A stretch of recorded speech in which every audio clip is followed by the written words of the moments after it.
Secular Gujarat ન્યૂઝમાં આપનું સ્વાગત છે। પરશુરામ જયંતિ અને પહલગામ હુમલાને લઈ વડોદરા શહેરના સિટી પોલીસ સ્ટેશન ખાતે બેઠક યોજાઈ।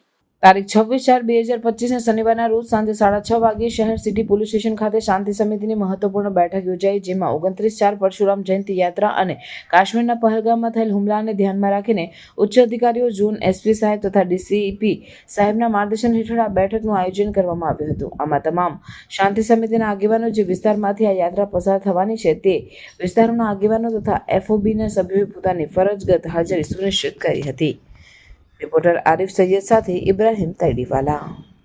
मैडम आया है सर બધા અધિકારીઓને ખૂબ અભિનંદન કરું છું કે ભારત સાથે નહીં પણ ગુજરાત સાથે, વડોદરાની પબ્લિક સાથે આ લોકો સતત આપણી સાથે જોડાયેલા રહે છે, આપણને સંરક્ષણ પૂરું પાડે છે, એ મહત્ત્વનું છે। માટે કરીને કોઈ પણ અધિકારીને કે કોઈ પોલીસને, નાનો પોલીસ હોય કે મોટો કોઈ અધિકારી હોય તો એની સાથે ગેરવર્તન કરવું એ આપણા માટે બહુ ખરાબ વસ્તુ છે।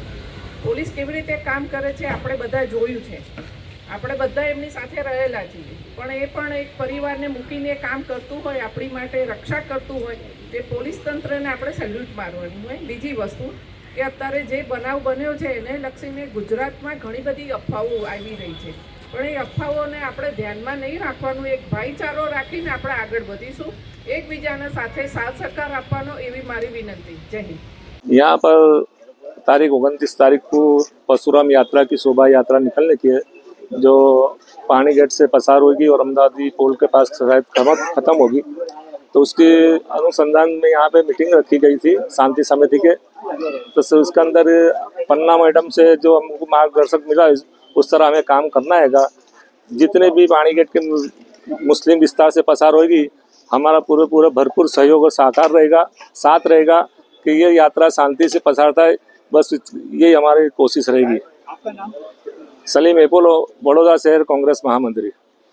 आज सिटी पोलीस स्टेशन में पन्ना मोमाया मैडम द्वारा जोन 4 द्वारा 6 पोलीस स्टेशन पीआई श्री અને એસીપી શ્રીઓને અને શાંતિ સમિતિના એફઓપીના મિત્રની મિટિંગ લેવામાં આવી હતી, જે 29 તારીખ પરશુરામ જયંતિ નીકળવાની છે પાણીગેટથી।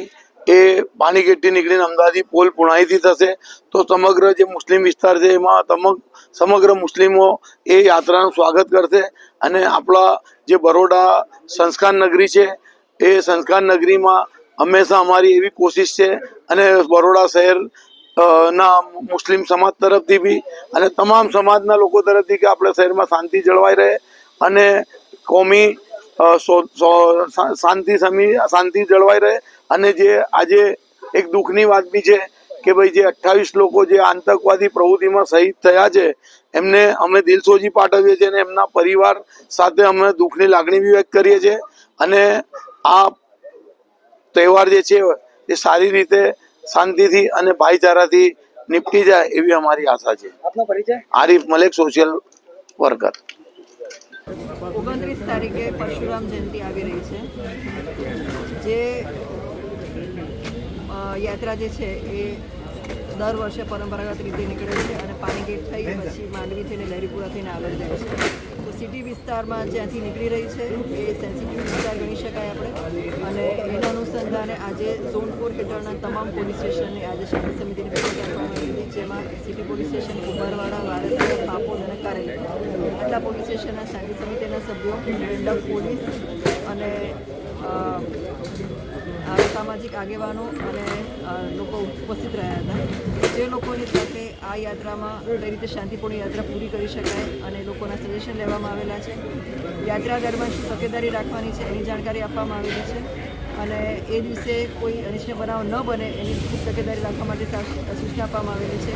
કોઈ સોશિયલ મીડિયા પર કોઈ મેસેજ વાયરલ થાય એ અનુસંધાને પણ સૂચના આપવામાં આવેલી છે, અને લોકોને ધ્યાને એવું કંઈ આવે તો અમે ચોક્કસ ધ્યાન દોરે અને એ બાબતે અમે કાર્યવાહી કરીશું એ સૂચના આપવામાં આવેલી છે।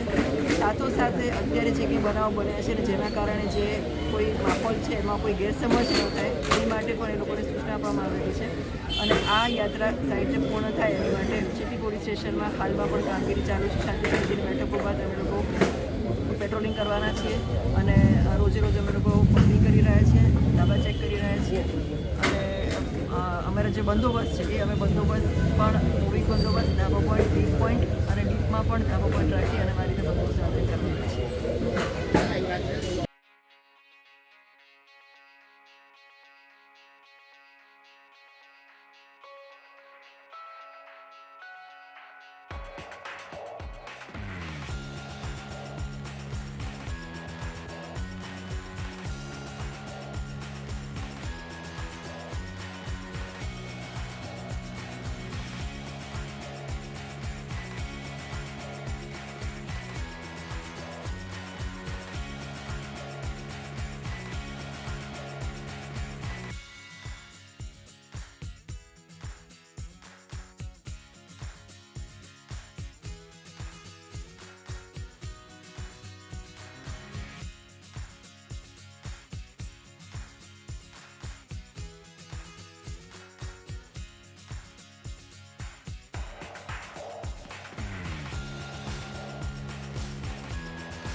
સમાચારોની અવનવી અપડેટ્સ માટે જોતા રહો સેક્યુલર ગુજરાત ન્યૂઝ. સાથે સેક્યુલર ગુજરાત ન્યૂઝ ચેનલને લાઇક, શેર અને સબસ્ક્રાઇબ કરો અને બેલ આઇકોન દબાવીને સમાચારોની ઝડપી માહિતી મેળવો.